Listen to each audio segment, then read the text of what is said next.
హైదరాబాద్ వెళ్ళాలి బెంగళూరు క్లాస్లో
वेदांत विज्ञान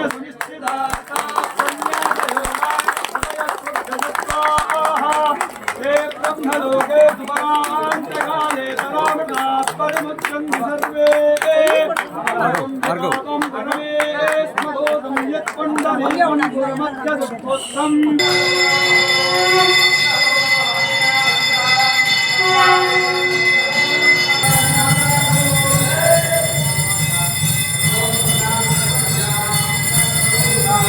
वेदवाराहिदेव्ये नमः ओम वीराय नमः श्री वेदवाराहिदेव्ये नमः ओम भगवानस्वरूपिणे नमः श्री वेदवाराहिदेव्ये नमः ओम गिरोपतैर्विपादे नमः ओम श्री वेदवाराहिदेव्ये नमः ओम सिद्धिस्वरसेनाय नमः ओम श्री वेदवाराहिदेव्ये नमः गिरिगोचराय नमः ओम श्री वेदवाराहिदेव्ये नमः ओम चालकी नमः ओम श्री वेदवाराहिदेव्ये नमः ओम ऋषि नमः ओम श्री वेदवाराहिदेव्ये नमः ओम सरण्य नमः ओम वैदेही नमः ओम गिरसुदे नमः ओम बालाय नमः ओम भद्राय नमः ओम सुतवल्लभाय नमः ओम मुक्ताय नमः ओम सुधाय नमः ओम वस्याय नमः ओम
వజ్రపంజర నామేకం నామ ద్వాదశకాన్వితం.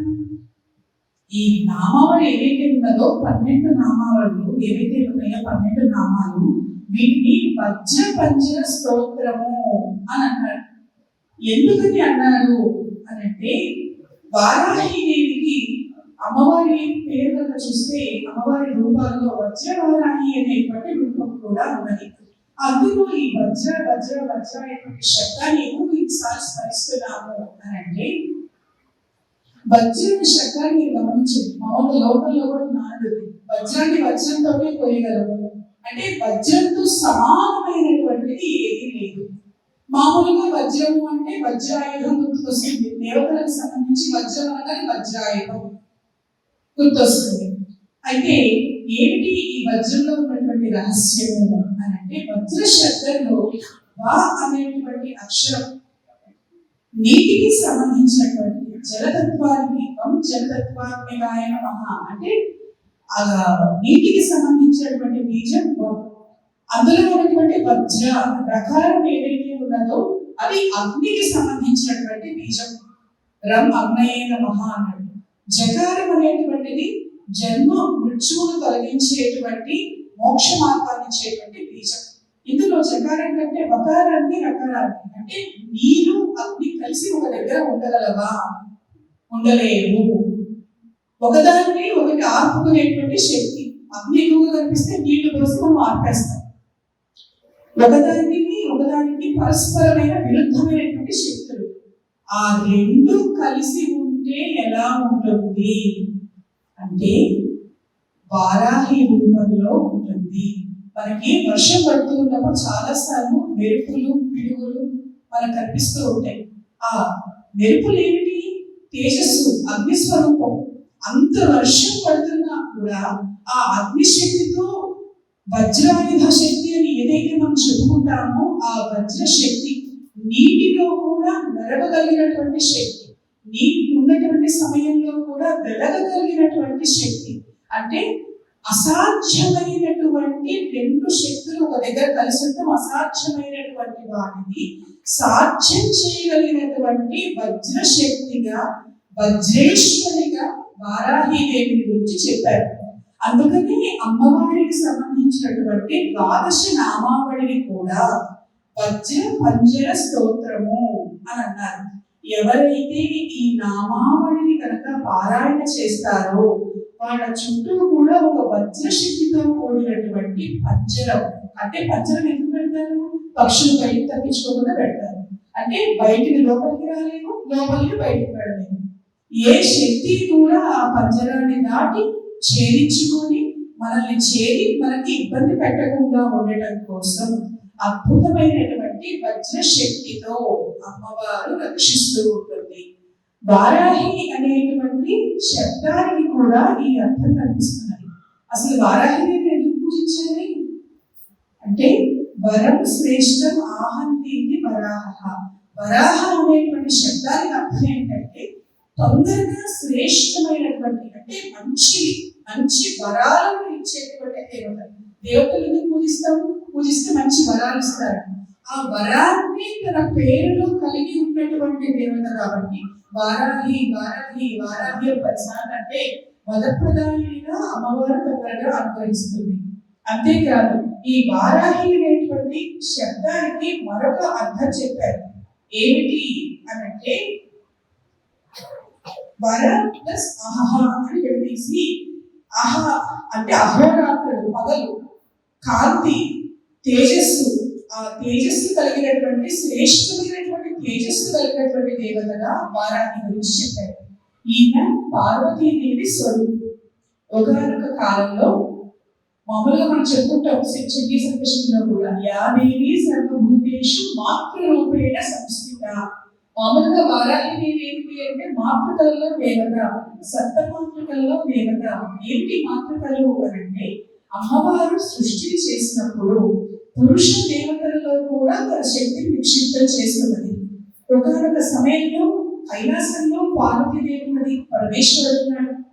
ఉంటే పరమేశ్వరుడు అన్నట్ట పార్వతీదేవి తోటి, పార్వతి ఊరికి ఎప్పుడు నువ్వు యుద్ధాలు చేస్తుంటావు, రకరకాల రూపాలు తీసుకుంటావు, ఎందుకు మేము ఉన్నాం కదా, పురుషులు మేము ఉన్నదేవికి స్త్రీలు రక్షించడానికే కదా, మేము చేస్తున్న యుద్ధాలు బ్రహ్మదేవుడే వరాలు ఇస్తాడు కాబట్టి జాగ్రత్త పడి పురుషుల చేతిలో మరణం ఉండేటట్టుగా చేసి రాక్షసులందరినీ మేమే సంహరిస్తాం. ఏదో స్త్రీలు చక్కగా హాయిగా కూర్చోవడం, సంగీతం పాడుకోవడం, చక్కగా పూజ చేసుకోవడం, లోపల కథలు ఆదర్శం ప్రాయాలుగా ఉండటం చేస్తే బాగుంటుంది అన్నమాట.